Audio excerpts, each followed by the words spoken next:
دیشب یک داستان خیلی جالبی بود، کتاب مطالعه میکردم، یک داستانی آمد که انسان به حالتی قرار میگیره که ناسپاسی میکنه، اما نمیدانه که هر چی که داره همان به خیرش هست.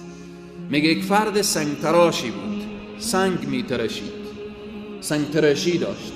میگه متوجه شد که در قریه یک انسان تاجری خیرات میده و بالآخره هر شب مهمانی داره، مردم بری از او عزت میکنن، حرمت میکنن. گفت خدایا من تا کی سنگ تراشی داشته باشم؟ تا چی وقت؟ کاش که من همین خان قریه می بودم که میت مردم به چهار طرف من جمع میشد و من نان میدادم و مردم عزت میکردن و حرمت میکردن. الله سبحانه تعالی این خان منطقه جور کرد. وقتی که خان منطقه شد، خب همه مردم عزت و حرمت و اینها، یک بار متوجه شد که حاکم شهر آمد و مردم همه به دنبال از اونن و بالاخره پادشاه مملکت و اینها. گفت که کاش که من همین پادشاه باشم و بالاخره همین پادشاهی از من می بود که همه رعیت زیر دست من می بودن. الله سبحانه و تعالی این پادشاه قرار داد. چند وقتی که این پادشاه بود، یک وقت متوجه شد که بالاخره از خود بالاتری که متوجه شد، دید که همین پادشاه خنک خورده و بالاخره به آفتاب نشسته. ای گفت عجب، این پادشاه کو به می خورشید ضرورت داره، کاش که من می خورشید می بودم. ببینید الله سبحانه تعالی این خورشید تیار کرد. یک داستانی که به تعبیر امروزی که انسان متوجه بشه، این که خورشید شد همه دنیا روشن میکرد. یک ابر آمد بالاخره دم رو از ایر گرفت. گفت که کاش که من می ابر می بودم، این ابر بیامد دم خورشید رو بگیرید. خب ابر شد. ابر وقتی که شد، بادی آمد، این ابر تک تک کرد، پارچه پارچه کرد و بالاخره گفت عجب، این باد ابر پارچه پارچه کرد، کاش که من می باد می بودم. الله سبحانه تعالی این بادی تیار کرد و بعد از اینکه این باد حرکت کرد و بالاخره دید که یک سنگای بزرگیه، همین باد هر چی که فشار میاره این سنگار نمیتونه حرکت بده. گفت کاش که من می سنگ می بودم. خدا این سنگی تیار کرد. سنگی بود که ناگه بیامد زیر دست یک سنگ تراشی که من بغلا از این میکوبید، این رای خورد میکرد. گفت عجب، گفت سرمایه‌دار شدم، ابر شدم، خورشید شدم، باد شدم، سنگ شدم، پس حالی بگم کاش که من سنگ تراشی می بودم که این فرق سر من نمیزد. یعنی و این تعدوا نعمت الله لا تحصوها. هر کس که به هر سویه‌ای که هر چی که داره همو به خیریونه، همو به خیریونه. امی کسی که فقیره، امی فقر به خیریو بوده، کسی که غنیه، امی غنا بالاخره. مهم اینه که انسان به داشته‌های خود فکر بکنه. همین امروز شما برادران آمدیم به اینجا به نماز، صحت سالم داریم، خدا توفیق عبادت را داده، آمدیم به داخل مسجد. میلیون ها انسان نه بلکه میلیارد ها، چون در دنیا 7 میلیارد، 1.5 میلیارد مسلمانه، دیگه متوقی یا بالاخره نزدیک به 2 میلیارد مسلمان.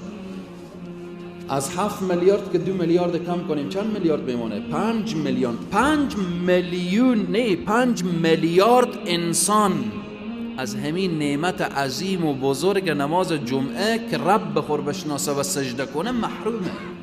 یک لحظه ما فکر بکنیم خدای تبارک و تعالی همین الان در روی کره زمین آدماییه که میلیاردها پول داره اما فقیره. به خاطر چی؟ از سجده الله محرومه. الله رو نمیشناسه، رب خود رو نمیشناسه، دین رو نمیفهمه، ایمان رو نمیفهمه. امی دیروز به تازگی یک برادر تماس گرفت و بالاخره گفت یک خارجی میای سوالای داره و بعداً بلکه امیده که مسلمان بشه. آمد نزدیک 50-60 سالم سنی بود، ریش سفیدم شده بود، سوالها کرد و بالاخره طرف از این نگاه کردم که مو از این سفید شده، هنوز این پروردگار رو درست نشناخته، هنوز الله رو درست نشناخته، جناب محمد رسول الله صلی الله علیه و سلم نمیشناسه، اسلام رو نمیشناسه. به خاطر چی بیامده؟ از جمله دکترها و طبیبانی که بیامده به تداوی کمک کنه برای مسلمان ها و اینها، 1000 کمک رو بکنه، اگر به مو حالت از دنیا بره ابدالابد در جهنم میسوزه. اما یک مسلمانی که نان خشک نداره بخوره ولی از دنیا بره، بهشت پروردگار عالم جا از اونه. اینا همه نعمت هاییه که ما باید متوجه باشیم. امروز بین جامعه ما برستی هم که آیات قرآن هست و قلیل من عبادی الشکور. الله سبحانه تعالی میگه بندگان شکرگزار من اندکن، قلیلا. بین جامعه ما هر چیزی هست، شکر نیه، شکر خیلی کمه. انسانی که داره شکر نمیکنه، انسانی که نداره شکر نمیکنه، و انسانی که بالاخره نعمتهای هزاران نعمت الله نصیب از او کرده اونا رو متوجه نیست، فقط متوجهه که نعمت همینه که انسان بخوره و بخوابه و بالاخره به زمستان هم جا گرمه باشه. انسانی که در هوای سرد یادی بیایه که دین مبین اسلام نصیب ما شده، باور کنید گرم میشه.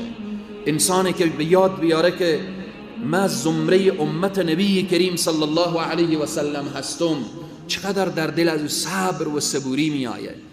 یک مرتبه مشکلات صدر اسلام بیاید دم نظر، یک مرتبه مشکلات و بالاخره کسانی که 10 برابر ما انسانها اونها مشکلات سپری کردن، اونا مد نظر گرفته بشه. همه اینها عزیزان و بزرگواران، الله سبحانه تعالی می فرماید ولا یرضى لعباد الکفر. الله راضی نیه از کفار، چی کسی که در کفر حقیقی باشه، و الله سبحانه و تعالی از اونهایی که در کفران نعمت قرار دارن الله از اونها راضی نیه. ادامه آیه ای مسلمان گوش کن که الله می فرماید و این تشکروا یرضه لکم. اگر کسی بنده شکرگزار باشه، شکر الله رو داشته باشه، الله از او راضی میشه، رضایت الله سبحانه و تعالی به دست می آید. و بعد ادامه آیه می فرماید ولا تزر وازره وزر اخرى. روز قیامت یک روزیه که کسی بار کسی دیگر بر نمی داره. ثم الى ربکم مرجعکم، مرجع شما، برگشت شما به طرف الله هست. فینبئکم بما کنتم تعملون انه علیم بذات الصدور. الله میدانه، واقفه هر کاری که شما انجام میدهید، حتی از سینه های شما واقفه، از دل های شما واقفه که داخل دل شما چی هست، داخل دل شما چی هست. آیه بعدی الله سبحانه و تعالی می فرمایه شکر به همراه ایمان آورده. شکر به همراه ایمان، قبل از ایمان شکر بیان کرده. می فرمایه ما یفعل الله بعذابکم، ما یفعل الله بعذابکم. چرا الله شما را عذاب بکنه؟ الله شما را عذاب نمی کنه، به شرطی که ان شکرتم و آمنتم. اگر شما بنده شاکر باشیم و ایمان بیاریم. شکر به همراه چی آمده؟ به همراه ایمان آمده. یعنی کسی که شکر کنه ایمان نصیبش میشه. اگر کسی که شکر نعمت را نکرد، ایمان العیاذ بالله از او زائل میشه. ما یفعل الله بعذابکم. چرا الله شما را عذاب کنه؟ این ترجمه آیه هست. چی میخواه که الله شما را عذاب کنه؟ ان شکرتم و آمنتم. اگر شما شکر کنیم و ایمان بیاوریم، الله چرا شما را عذاب بکنه؟ و بعدا الله سبحانه تعالی می فرماید و کان الله شاکرا علیما. الله ذاتیه که یک نام مبارک شاکر هست، سپاسگزار هست. تو به طرف الله حرکت کنی، الله سبحانه و تعالی تو یک قدم بری، الله سبحانه و تعالی چند قدم می آیه. تو اگر چند قدم بری، الله سبحانه و تعالی چندین قدم می آیه. اگر تو طرف الله بدوی و حرکت کنی، و الله سبحانه و تعالی هر وله تو رو با آغوش می گیره. اینها فضل الله و لطف الله. و کان الله شاکرا علیما. الله هم سپاسگزاره و هم دانایه که بندگانش چه کار میکنن، چی عمل را انجام میدن و چگونه. پس به این عزیزان و بزرگواران